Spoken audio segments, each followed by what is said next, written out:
Welcome to highlights of round 15 of the FDC.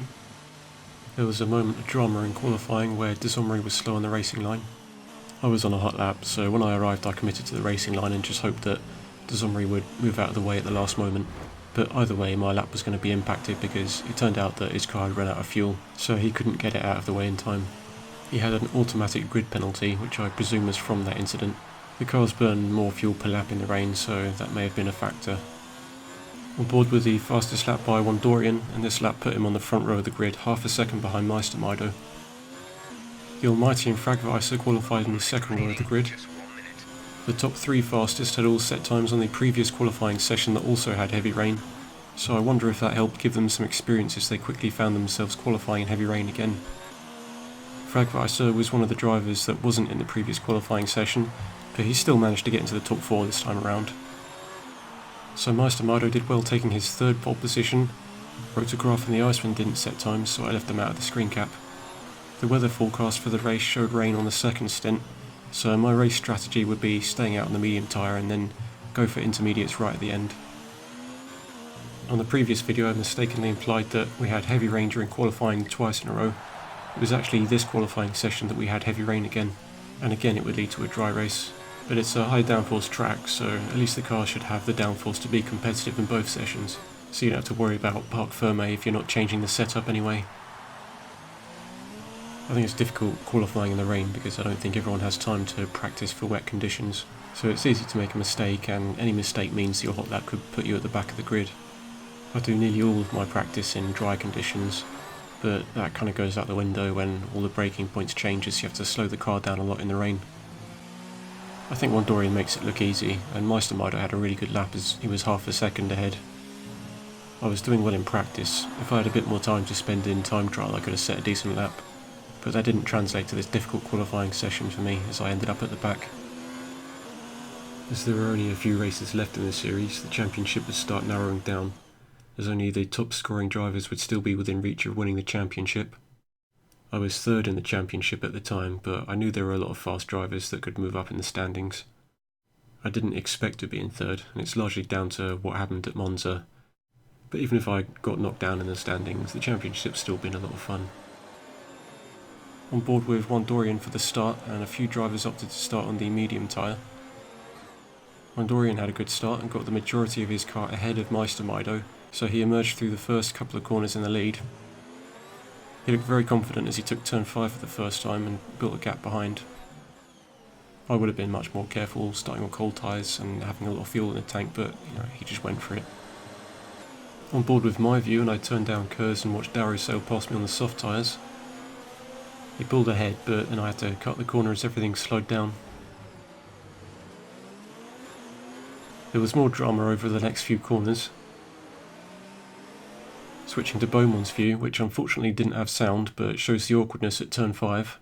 By the rules, cars are not supposed to dive in at the braking zones as they should get alongside properly to go for overtakes.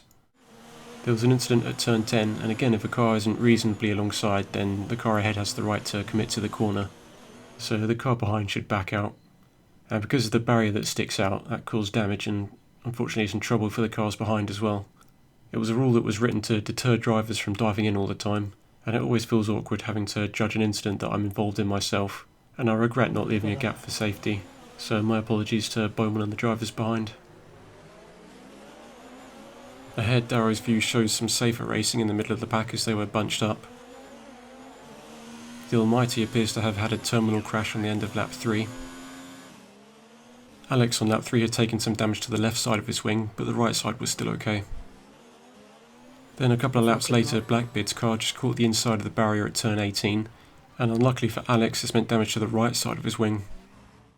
Darrow also captured the view of the incident, and I arrived at the scene as Blackbeard was recovering.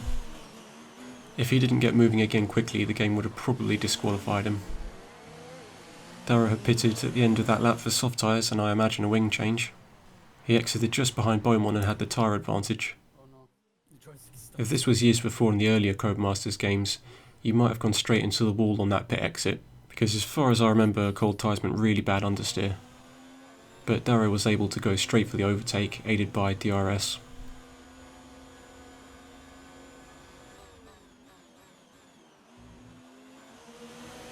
Heading into lap 9 and I had Fragweiser catching me. He was on the soft tyre and appeared much faster, so I had no intention of fighting him.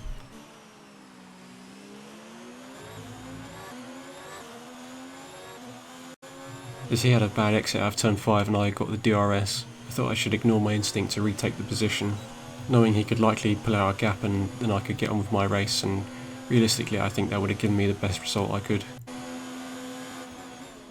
Darrow on lap 9 had a yellow wing, but he'd already done a pit stop and could consider staying out for the remaining 6 laps.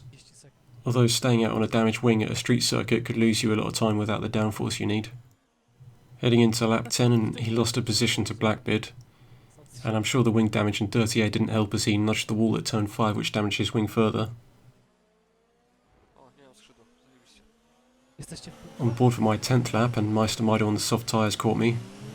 Again, I didn't want any trouble, so I lifted the throttle to get rid of him. Our race leader Wandorian took his pit stop on lap 11 to go onto the soft tyre, and had done well enough to remain in the lead on the exit. Rotograph had retired on lap 12. The bumpy flump looks to have used a blue flag situation to overtake, and you're not really supposed to fight over blue flags in this league, which is a rule written for safety. So it was a little bit cheeky, and if there would have been an incident, then by the rules I think that would have been on a bumpy flump. On lap 12 it looks like there was a little bit of confusion as Blackbeard looked to get past Alex. And there's not really any distance between the flat out turn 6 and the point where you'd pick a defensive lane for turn 7. And Alex got so close to the barrier at turn 8 that if there was a bug on it he probably would have squashed it. With only 2 laps left in the race there was no sign of the forecasted rain, so I decided to get my mandatory dry tyre changeover with and finish on softs. It looked like Alex's car was in trouble, so I took the last corner carefully, and sure enough his car had a slow exit.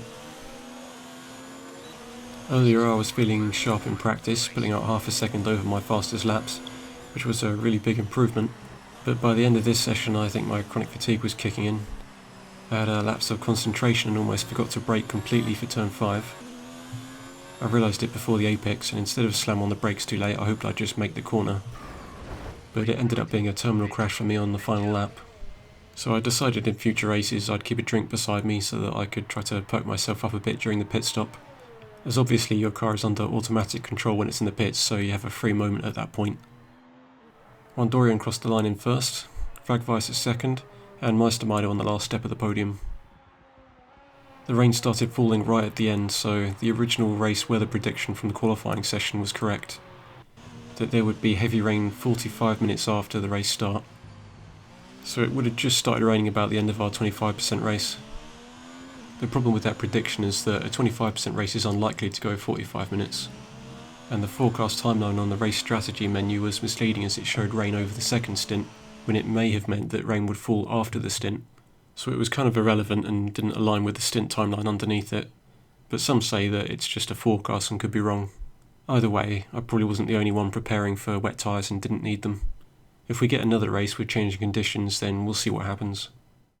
A couple of automatic penalties were removed for Blackbeard, so the results were Wandorian retaking the lead of the championship, Fragweiser on the podium for the first time in second, Meister finishing third from pole and taking the fastest lap, TJD fourth, the bumpy flump fifth, Blackbeard sixth, Spellman seventh, Alex with a difficult race finishing eighth, likewise Darrow in ninth, Beaumont 2 in 10th, yours truly crashing on the final lap, and that might be why my theatre replay didn't work. Dezomri and HD Gamer 1 lap down, the Iceman 2 laps down, a retirement for Rotograph, and a terminal crash for the Almighty. This has been our difficult 25% race at Singapore, and we'll be back with highlights from our 25% race at Sochi, so we'll see you then.